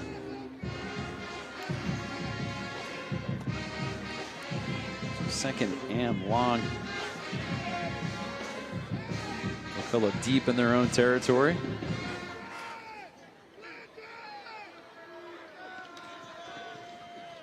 Ransom. It's bottled up. Wakulla's going to be happy to milk the clock here. Use as much of that play clock as they can. But Chiles, with 3 timeouts left, used one of them right there. Yeah, Mason McCants and others there to bring Ransom down. Here's tonight's Barineau Heating and Air play of the game. Barineau Heating and Air, we will always be there for you. This play happened very quickly. Owen Cleese, Danny Godbolt, and he is gone. That's the difference maker right now.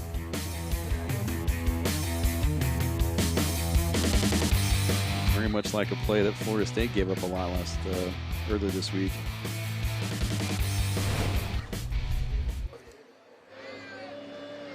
It pains me to say that. 3rd and long for the War Eagles.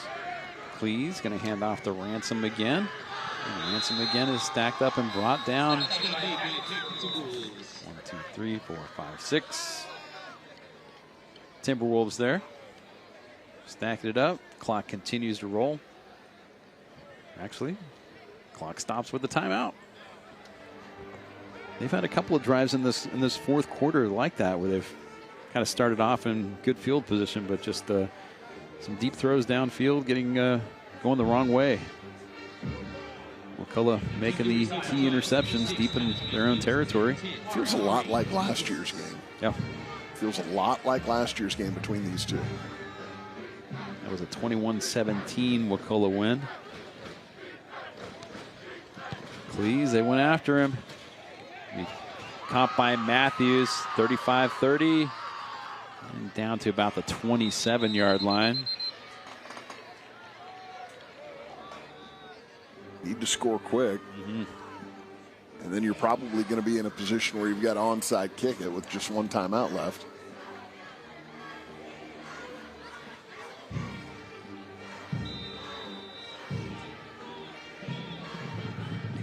Taylor Jacobs hits Brady Van Landingham, gets out of bounds after the catch.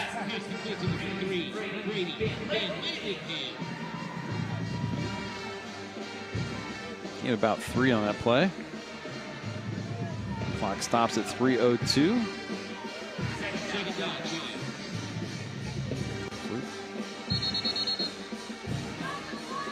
Hold on. Clock started. I believe it should have.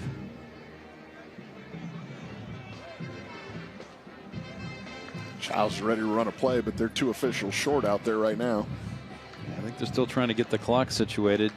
Scoreboard showing 2:53, but the clock started before the ball was placed down after a play that went out of bounds. Bill Reagan signaling up here. It should be 3:02. Now the referee is saying it should be 3:02. Carlin Company back in the production studio already have 3:02. Nice job, boys. Ball at the Wakulla 25-yard line. Jacobs.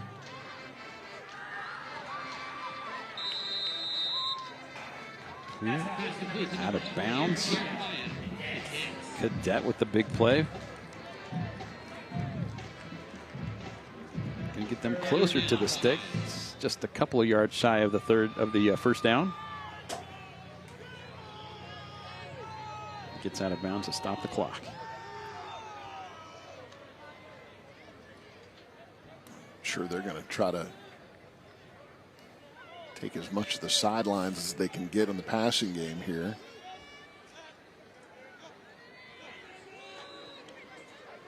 Jalen Jones up the middle. Or just do that, get your first down, stop the clock that way, and hustle up to the line. Ball down to the 10. Into the Esposito Lawn and Garden Center red zone. Got to be in a hurry down here.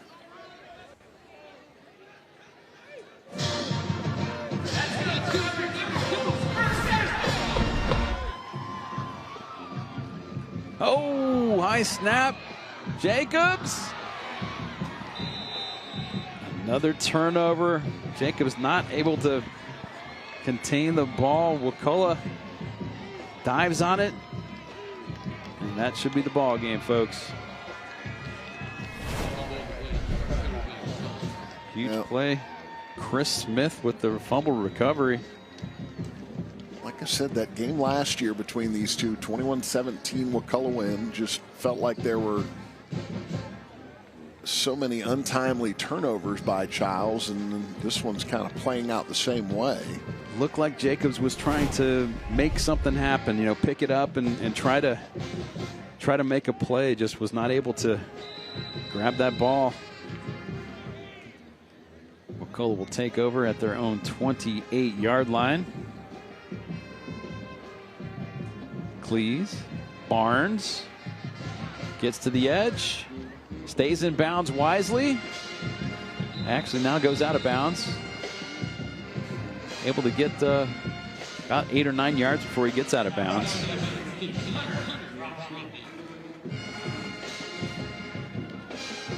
So he did a good job of, as he hit the edge with all that momentum, he was able to get upfield, keep it in bounds as long as he could. I'm sure Scott Cleves would have preferred that he just stay in bounds, even if it meant a yard or two less. Yep. Not as far upfield as I thought. Looks like he only gained about 6 on that play. Second down. Ransom dives ahead. About a yard gain. Clock continues to roll. Now inside of 2 minutes to go in this ball game. Wakulla in no hurry. Up by 10. Please. Ransom. Did he get it? I don't think he did. Yeah, looks like they're spotting it just a little bit shy. A little less than a yard.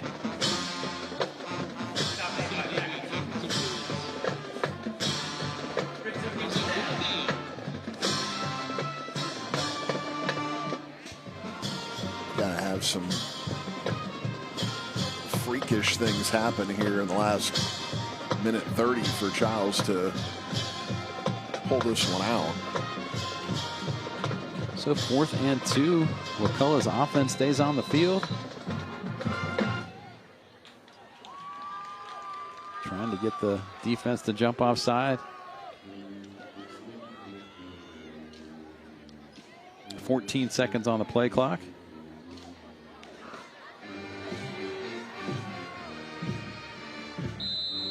And they're going to use their last timeout.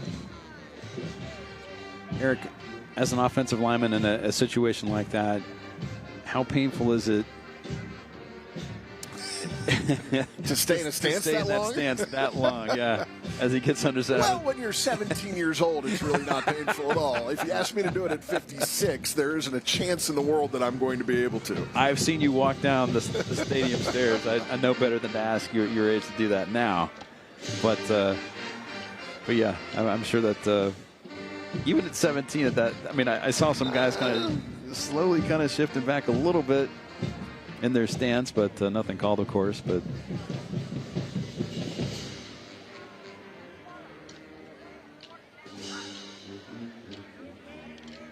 what was that explosion? That was Eric's kneecap coming out of his knee. Is that a procedure call? I'm not sure. It's a knee procedure call. Oh! Wow. They almost hit the big play there on 4th and 1. Cleese trying to hit Barnes. Barnes wide open. Not able to make that connection. Turnover on downs.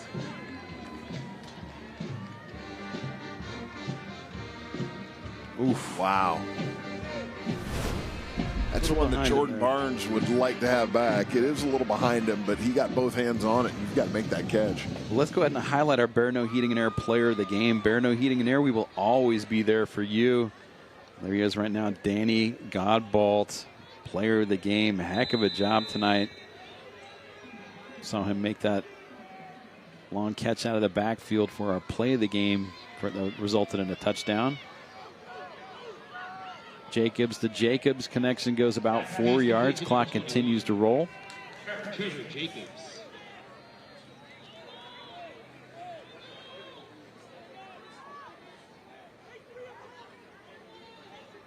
Jacobs has to take a little bit off of that ball that he threw to his brother there. Bundridge with the catch, gets out of bounds. That one had good pace on it for what he's trying to throw. A couple yards shy of the first down.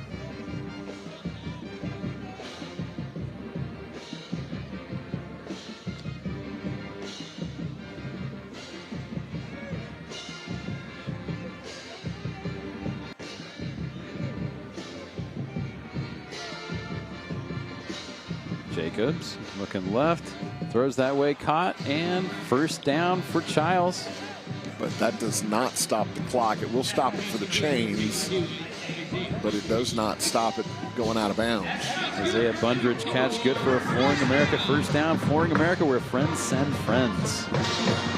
Clock continues to roll. Jacobs looks to the sideline. Fans growing impatient.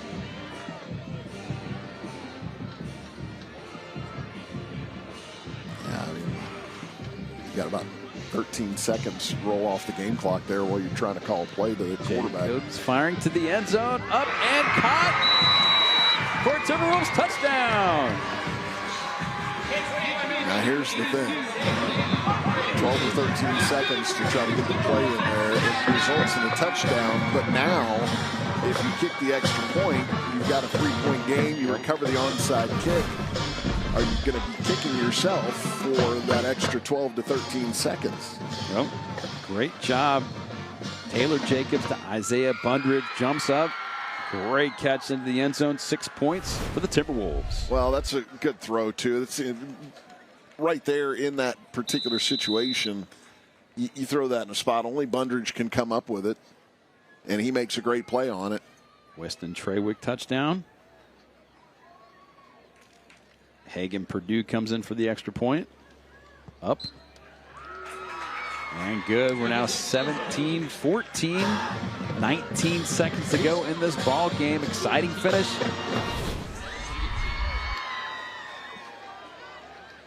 Another good look. Taylor Jacobs. The big man Bundridge. Whew. As far as we can tell, he was able to bring that thing down. There is no replay in high school football. 21-17 final last year. We're now 17-14 in this one. So Wakulla's going to put 10 guys in between the 50 and the 43-yard line in anticipation of this.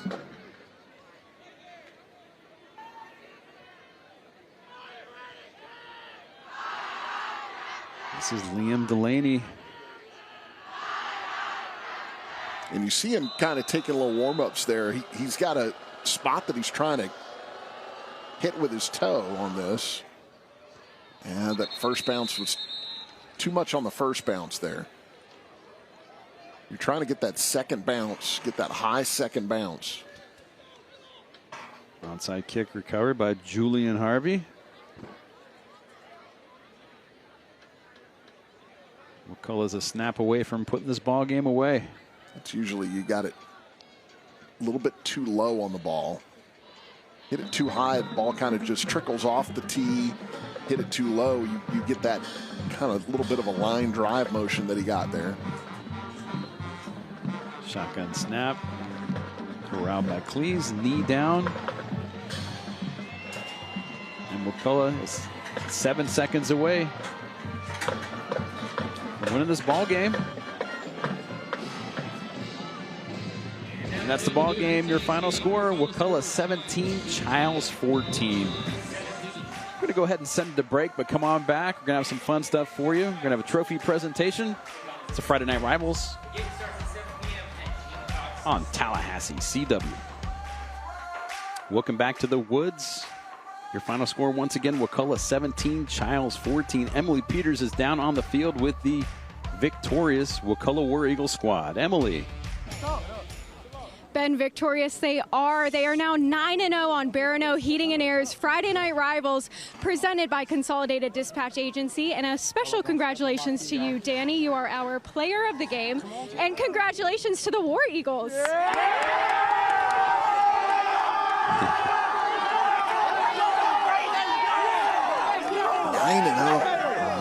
They've got 9 Friday Night Rivals trophies. How about that? The jubilant War Eagles, Coach Scott Cleese. That 30-minute drive back to Crawfordville, going to feel real good. Well, you can't say Scott Cleese doesn't know how to win on TV. That's true. That's true. Speaking of TV, next Friday night, join us again to see these Chiles Timberwolves, this time heading across town, Gene Cox Stadium, taking on the Rickards Raiders. It's going to be a fun time for all of us. Eric Llewellyn will have fun once he gets up into the press box, dealing with all those stairs climbing up to the booth, but that's all right. So, but we can't wait till next week. Join us then. Hope you have a great weekend. You can watch some highlights as we head out here. Once again, final score, Wakulla 17, Chiles 14. Thanks for joining us on Barineau Heating and Air Friday Night Rivals, presented by Consolidated Dispatch Agency.